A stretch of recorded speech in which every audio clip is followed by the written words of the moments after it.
101.6।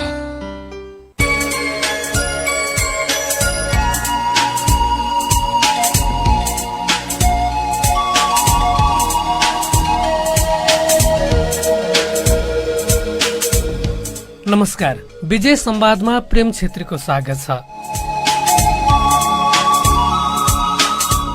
Millennium challenge corporation MCC अमेरिकी सरकारको सहयोग निकाय हो। यसले विकासशील राष्ट्रहरूमा गरिबी घटाउन र आर्थिक वृद्धिमा टेवा पुर्याउन सहयोग गर्दै आएको छ भनिएको छ। 49वटा देशलाई अनुदान स्वरूप उपलब्ध गराइसकेको यो अनुदान नेपालमा भने विवादित जस्तै छ। पछिल्लो समय यस विषयमा निकै बहस भइरहेको छ। आज हामी यसै विषयमाथि बहस गर्दैछौँ र यति बेला हामीसँग विकास शास्त्रमा पीएचडी गरिरहनुभएका, विकासको क्षेत्रमा 25 वर्ष लामो समयदेखि काम गरिसक्नुभएका विकासकर्मी केशव प्रसाद सापकोटा हुनुहुन्छ। आज हामी उहाँसँग कुराकानी गर्दैछौँ। केशव सर, यहाँलाई कार्यक्रममा हार्दिक स्वागत छ। धन्यवाद प्रेमजी। एमसीसी बारे पछिल्लो समय निकै विवाद छ। यसलाई नेपालमा लागू गर्नुपर्छ, लागू गर्न हुँदैन, दुई थरी कुरा छन्। यहाँले यो एमसीसी अध्ययन गरिसक्नु भएको छ, कस्तो पाउनुभयो एमसीसी? यसलाई अलि पहिलाबाट जोड्नुपर्छ। एमसीसी मात्रै नभनौँ, जब दोस्रो विश्वयुद्ध भयो, युरोपका धेरै मुलुकहरू युद्धका कारणले गर्दा ध्वस्त भए। हजुर, ध्वस्त भइसकेपछि अमेरिकाको राष्ट्रपति ह्यारी ट्रुम्यानले चाहिँ अब युरोपको पुनरुत्थान गर्नुपर्छ, आफ्ना सहयोगीहरूलाई सहयोग गर्नुपर्छ भनेर त्यो बेलामा 12 अरब अमेरिकन डलर युरोपलाई छुट्यायो अमेरिकाले, होइन? अनि त्यो बेलाको विदेश मन्त्री चाहिँ जर्ज मार्शल भन्नुहुन्थ्यो। पछि चाहिँ मार्शल प्लान, उहाँको ब्रेन चाइल्ड हो त्यो चाहिँ, उहाँको दिमागबाट आएको कुरा। त्यस कारण पछि चाहिँ मार्शल प्लान भनेर त्यसलाई चिनियो। त्यो बेलादेखि नै संसार दुई भागमा विभाजित थियो, होइन? एउटा अमेरिकाको लाइन, अर्को रसियाको लाइन। अमेरिकाले रसियालाई पनि ल तिमीहरूको देश पनि ध्वस्त भएको छ दोस्रो विश्वयुद्धमा, हामी पैसा दिन्छौँ भन्दाखेरि रसियाले के भन्यो भने हामी साम्राज्यवादीको पैसा लिन्नौँ भनेर रसियाको पछि लाग्ने पोल्यान्ड होस्, युक्रेन होस्, सबै मुलुकले पैसा लिएनन्, अमेरिकी सहयोग लिएनन्। यो चाहिँ साम्राज्यवादी सोचबाट आएको छ भनेर। तर जर्मनी, बेलायत यी सबैले पैसा लिए। जुनले पैसा लिएनन् ती देश चाहिँ अहिले पनि गरिबीको चपेटामा छन्। जसले पैसा लिए हाम्रा केटी त्यहाँ पठाउनु पाए हुन्थ्यो भनेर ती देशहरू युरोपभरि चिनिन्छन्। त्यहाँदेखिको यो सोच हो। त्यसैले यो एमसीसीमा धेरै कुरा गर्नुभन्दा पनि त्यहाँदेखि नै यो संसार यसरी विभाजित छ विकासमा। हजुर, नेपाललाई पहिलोपल्ट चाइना र इन्डिया नहुँदै सहयोग गर्ने देश अमेरिका हो। त्यो बेलामा इन्डिया पनि बनिसकेको थिएन, स्टेट इन्डिया कम्पनी थियो, चाइना पनि बनाएको थिएन। अनि अमेरिकाले पहिलोपल्ट नेपाललाई आजभन्दा करिब 71 वर्ष अगाडि $20,000, त्यो बेलाको $20,000ले विकास सहयोग सुरु गरेको छ, है, 1951मा। हेर्दै जाँदाखेरि के देखिन्छ भने जुन बेला अनुदानका कुरा आउँछन्, नेपालका कम्युनिस्ट पार्टीहरू विशेष गरेर अमेरिकाले दिने अनुदानप्रति अनुदार देखिन्छन्, लिन हुन्न भन्छन्, शङ्काको घेराले। तर तिनीले के भन्छन् भने ऋण लिँदा चाहिँ चुप्प लाएर बस्छन्। विश्व ब्याङ्कको ऋण होस्, आइएमएफको ऋण होस्, एसियाली विकास ब्याङ्कको ऋण होस्, त्यो बेलामा चाहिँ चुप्प लाएर बस्छन्। तर एमसीसीलाई यसरी गिजल्नुको पछाडि चाहिँ केही तर्कहरू उहाँहरूका छन्। एमसीसी अनुदानमा आएको ठुलो प्रोजेक्ट भएको कारणले गर्दा के छ, कसो छ, किन दियो भन्ने। तर यो अमेरिकाले सुरु गरेको प्रोजेक्ट होइन। नेपालले आजभन्दा 14 वर्ष अगाडि 2008मा अमेरिकासँग विभिन्न यो पैसा लिनलाई कोसिस गरेको थियो। बल्ल कहिले आएर उनीहरूले माने भने जब बाबुराम भट्टराई प्रधानमन्त्री, त्यो पनि माओवादीको तर्फबाट प्रधानमन्त्री हुनुहुन्थ्यो, त्यो बेलाको अर्थमन्त्री वर्षामान पुन हुनुहुन्थ्यो। 2068-69 सालमा पहिलोपल्ट बाबुराम भट्टराईले अगाडि बढाउनु हो, माओवादीको तर्फबाट प्रधानमन्त्री। तर अहिले अब यहाँ पक्ष विपक्ष जस्तो देखियो। एमसीसी एक पक्षले स्वीकार गर्नुपर्छ र अर्को पक्षले स्वीकार गर्न हुँदैन। जति बेला प्रधानमन्त्री हुनुहुन्थ्यो बाबुराम भट्टराई, त्यो पालादेखि हेर्ने हो भने मन्त्री परिषद हुँदाखेरि खिलराज रेग्मी अथवा त्यसपछि सुशील कोइराला, केपी शर्मा ओली हुँदै यो सबैले कहीँ न कतै केही न केही काम अलिकति अगाडि बढाइरहेकै देखिन्छ, होइन? सबैले आफ्नो पालामा। सबभन्दा अझ तपाईँले धेरै सबभन्दा विवादास्पद कुरो छ नि, त्यो बेलामा नेपाली काङ्ग्रेसको सरकार हुँदा 3 दिनसम्म ज्ञानेन्द्र कार्की त्यो बेलामा अर्थमन्त्री हुनुहुन्थ्यो, उहाँले 3 दिनसम्म लगाएर यो संसदमा लानु हुँदैन, मन्त्री परिषदको निर्णय गर्नुपर्छ भनेर 3 दिन पछि बल्ल हस्ताक्षर भएको छ न्युयोर्कमा। तर पछि जब केपी ओली शर्मा प्रधानमन्त्री हुनुभयो, उहाँले नै यो संसदबाट पास गर्नुपर्छ भने सम्झौता गर्नुभयो। जनतालाई भ्रम छर्ने काम कति हुन्छ भन्ने कुरा हो। अनि त्यसले गर्दा चाहिँ कुनै पनि मन्त्रीहरू, चाहे तपाईँ डाक्टर भीमरावलको कुरा गर्नुहोस्, उहाँ उप प्रधानमन्त्री हुनुहुन्थ्यो, त्यो सही गर्दाखेरि त्यो बेलामा यो नारायण काजी श्रेष्ठ परराष्ट्र मन्त्री हुनुहुन्थ्यो, होइन? अनि अग्निसाप कोटा त्यो बेला मन्त्री हुनुहुन्थ्यो, उहाँहरू सबैले त मन्त्री परिषदबाट पास गर्नुभएको छ। हजुर, कसैले नोट अफ डिसेन्ट लेख्नु भएको छैन। खासमा अब यो एमसिसी बारे यति धेरै विवाद हुनुको कारण चाहिँ के देख्नुहुन्छ तपाईँ? यो भू राजनीतिक कुरा नै हो, महत्त्वपूर्ण कुरा। अनि त्यसले गर्दा चाहिँ भू राजनीतिक भनेपछि तपाईँले बुझ्नुभयो, हामी भूपरिवेष्टित देश हौँ। यसको बारेमा चाहिँ जहिले पनि तपाईँलाई हेर्नुभयो भने कुनै पनि बेला जब अमेरिका र भारतको कुरा आउँछ, हाम्रा नेपालका कम्युनिस्ट पार्टीहरू विरुद्धमा उफ्रिन्छन्। तपाईँले एउटा उदाहरण दिन्छु। 2003 सालमा, आजभन्दा 22 वर्ष, के अरे 15 वर्ष अगाडि, 20 वर्षै भयो, करिब 20 वर्षै भयो, 19 वर्ष भयो। त्यो बेलामा अरुण तेस्रो 403 मेगावाटको अरुण तेस्रो वर्ल्ड ब्याङ्कले 83% अनुदानमा बनाइदिने भनेर लागेको थियो। जम्मा जम्मी हामीले उठाउनु पर्ने 17% थियो। त्यो बेलामा माधव नेपाल प्रधानमन्त्री हुनुहुन्थ्यो, मनमोहन प्रधानमन्त्री हुनुहुन्थ्यो।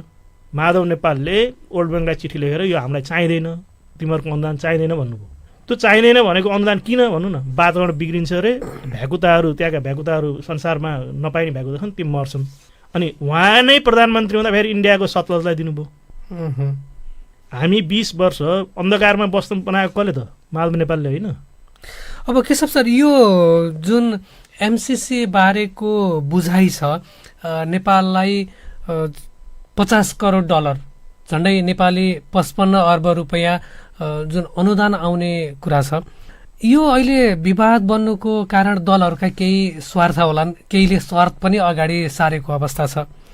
यो वास्तवमा नेपालमा एमसिसी ल्याउनु उचित हो होइन, अथवा यो एमसिसी अन्तर्गत अलिकति के पर्छन्, यसले कस्ता विकास निर्माणका कुराहरूलाई जोड दिन्छ, यसबारे भन्नुहोस् न। एमसिसी किन जरुरी छ भन्नुहुन्छ भने हामीले निर्यात गर्ने भनेको बिजुली मात्रै हो। अब हामीसँग अरू केही पनि छैन।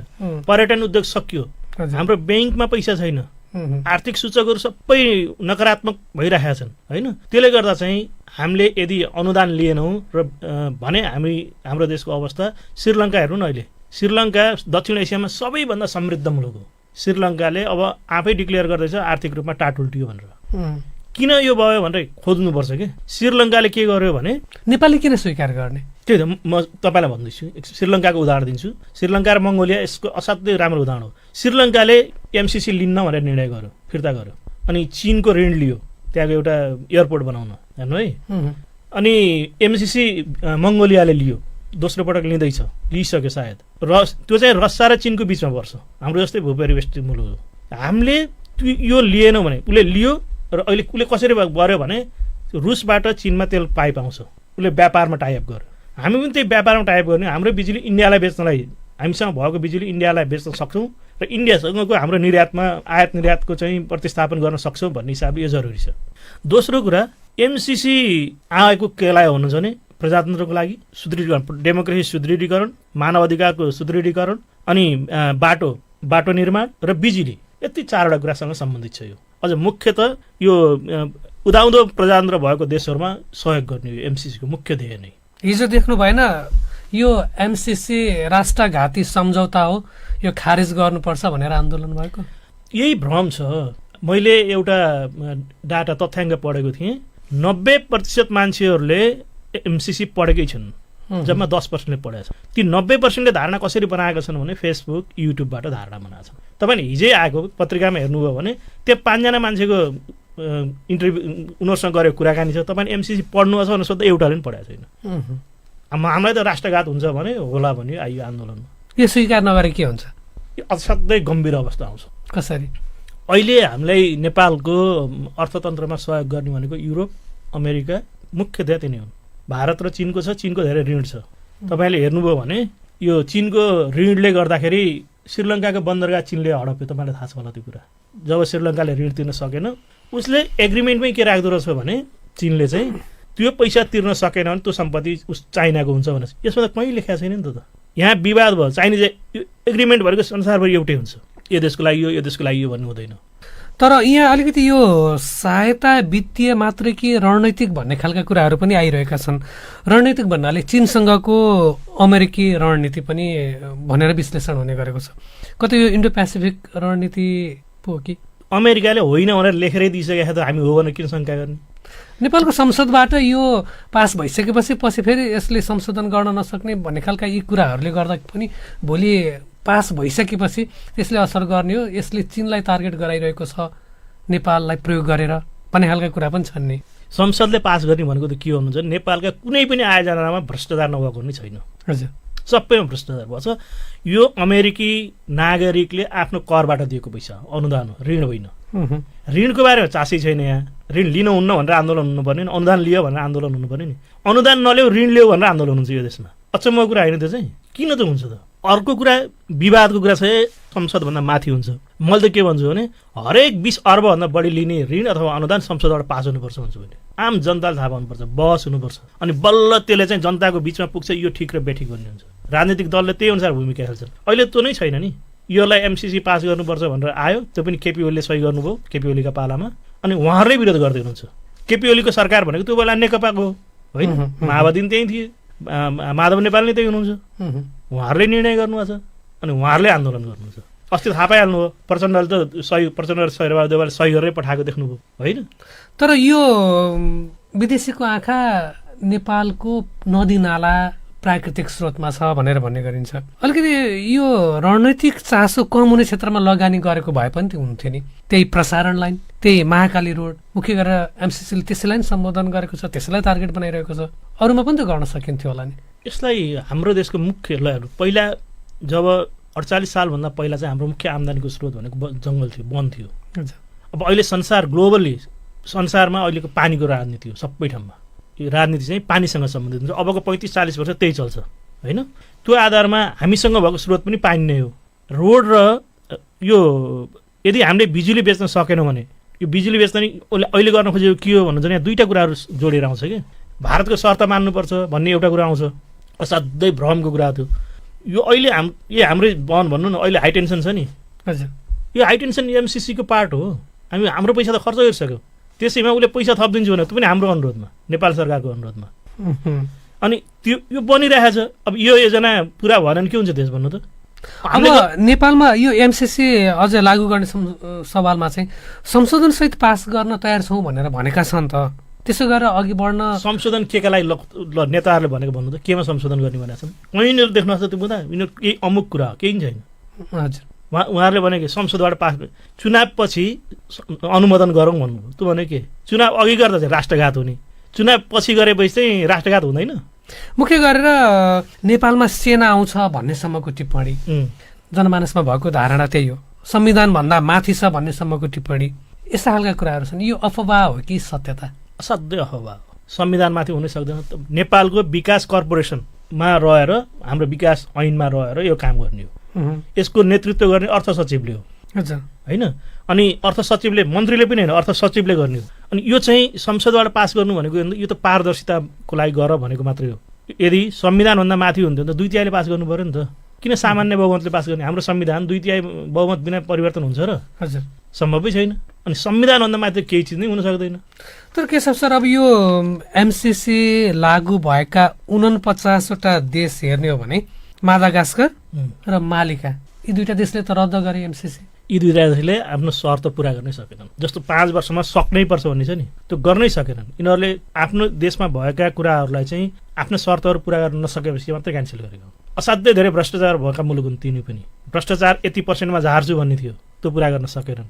अनि ठेकदार चाहिँ इन्टरनेसनल स्ट्यान्डर्डको हुनुपर्छ भन्ने थियो, त्यो गर्न सकेनन्। त्यस कारण फिर्ता भएको हो नि त।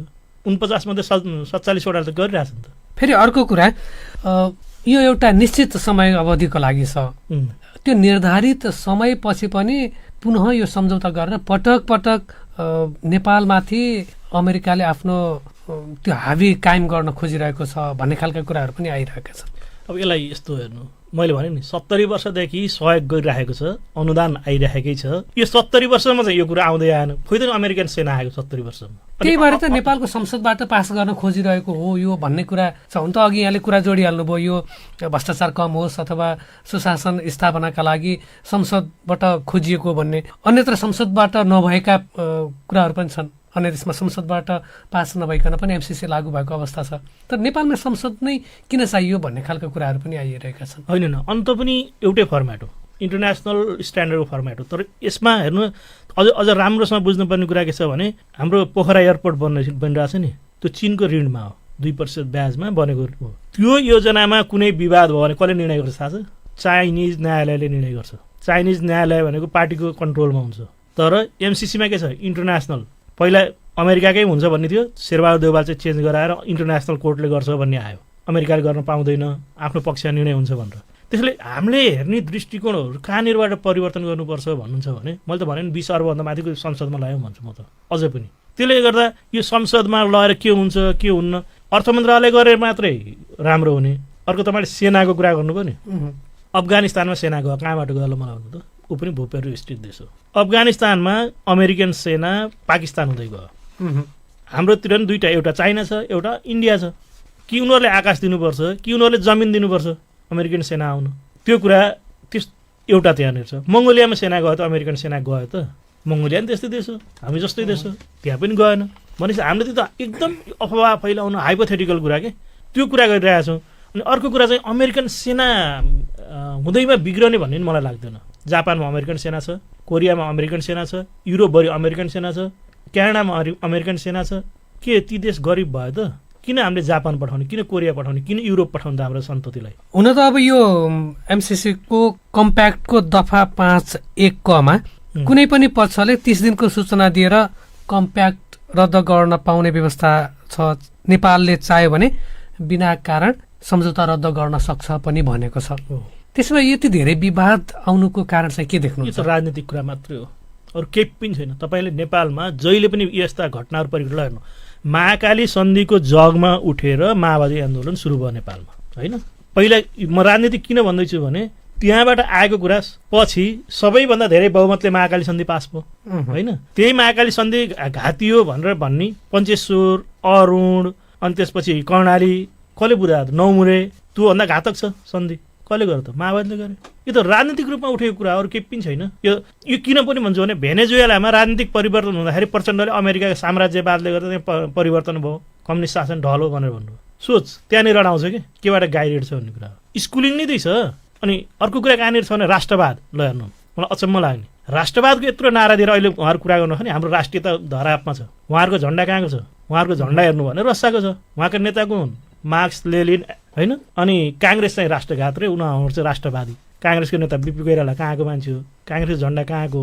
त्यो कुरा नगरिकन राष्ट्रवादको चर्को नारा दिएर जसले संसार एउटै हुनुपर्छ भन्नुहुन्छ, उहाँले अहिले राष्ट्रवादको नारा दिएर के झुट बोलेर हुन्छ?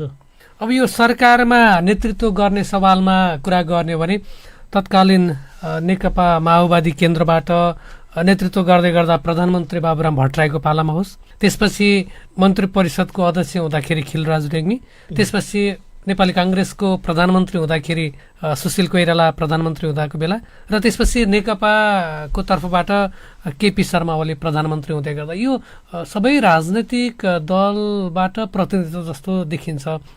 र उनीहरू सरकारमा रहँदा पनि पटक पटक कुनै न कुनै पक्षमा सम्झौता गरेको देखिन्छ एमसिसीको कुनै न कुनै बुदामा।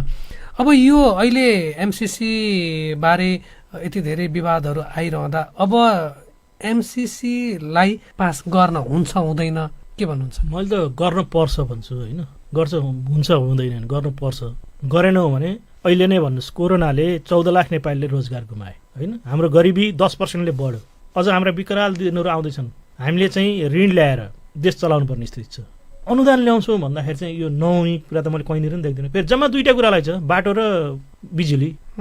उसले स्पष्ट भने यो सैन्य रणनीति होइन, यसले औषधि किन्न पाइँदैन, यसले बिउ बिजन किन्न पाइँदैन, विकासका अरू योजनामा खर्च गर्न पाइँदैन, स्पष्ट लेखेको छ त 4वटा कुरा गर्न पाइँदैन भनेर। अनि त्यो हुँदाहुँदै गिजल्नु पर्ने केही कारणै देख्दिनँ मैले धेरै।